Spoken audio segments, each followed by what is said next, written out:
ሰላም እንኳን ወደ ቻናላችን በደህና ተመለሳችሁ። ዛሬ የምንነጋገረው በቻይና ብቻ ሳይሆን በመላው ዓለም ስለሚወደዱት ቆንጆ እንስሳት ስለ ፓንዳዎች ይሆናል። በመጀመሪያ ከሚኖሩበት ቦታ እንጀምር። ፓንዳዎች የሚኖሩት በመካከለኛው ቻይና ተራራማ አካባቢ በሚገኘው የቀርከሃ ወይም ባምቡ ደኖች ውስጥ ነው። እነዚህ ደኖች ለነሱ በጣም ተስማሚ ናቸው። ምክንያቱም ፓንዳዎች በዋነኝነት የሚመገቡት የቀርከሃ ተክሎችን ስለሆነና በእነዚህ ደኖች ውስጥ ደግሞ በጣም በብዛት ስለሚገኝ ነው። ፓንዳዎች በቀን እስከ 40 ፓውንድ ወይም 18 ኪሎ ግራም ያክል ቀርከሃ ሊመገቡ እንደሚችሉ ያውቁ ነበር?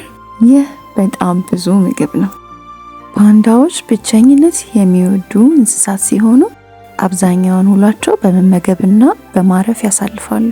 የሚመገቡት ምግብ አነስተኛ ንጥረ ነገር ያለው ስለሆነ በቂ ጉልበት ለማግኘት በቀን እስከ 12 ሰዓት ያህል መመገብ ያስፈልጋቸዋል።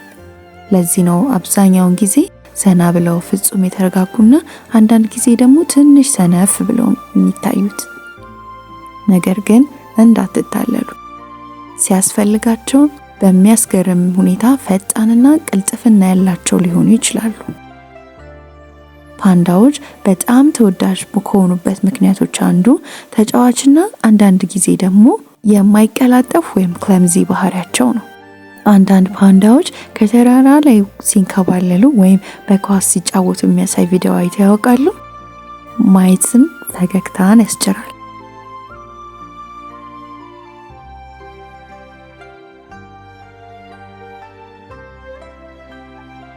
ተጫዋችነታቸውና የዋህ ባህሪያቸው በጣም ተወዳጅ ያደርጋቸዋል። ለዚህ ነው በፓንዳ ቅርጽ የተሰሩ መጫወቻዎች በጣም ተፈላጊ የሆኑት።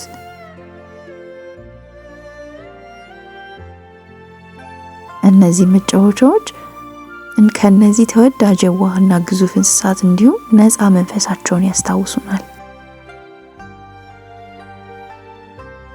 በተጨማሪም ፓንዳዎች በቻይና ባህል ውስጥ ልዩ ቦታ አላቸው። የሰላምና የተወዳጅነት ምልክት ናቸው። ይህ ባህላዊ ትርጉም ተጨማሪ ውበት በመስጠት በዓለም ዙሪያ የበለጠ ተወዳጅ እንዲሆኑ አድርጓቸዋል። ስለዚህ የፓንዳ መጫወቻዎች ምን ያክል አስፈላጊ እንደሆኑ አስበው የሚያውቁ ከሆነ ምክንያቱም የተፈጥሮ ባህሪያቸውና ከሚያምረው የማይቀላጠፍ እንቅስቃሴያቸው እስከ ዘና ያለ ያኗኗር ዘይቤያቸው ፓንዳዎች በየትኛውም ቦታ የሰዎችን ልብ የማሸነፍ ችሎታ ስላላቸው ነው።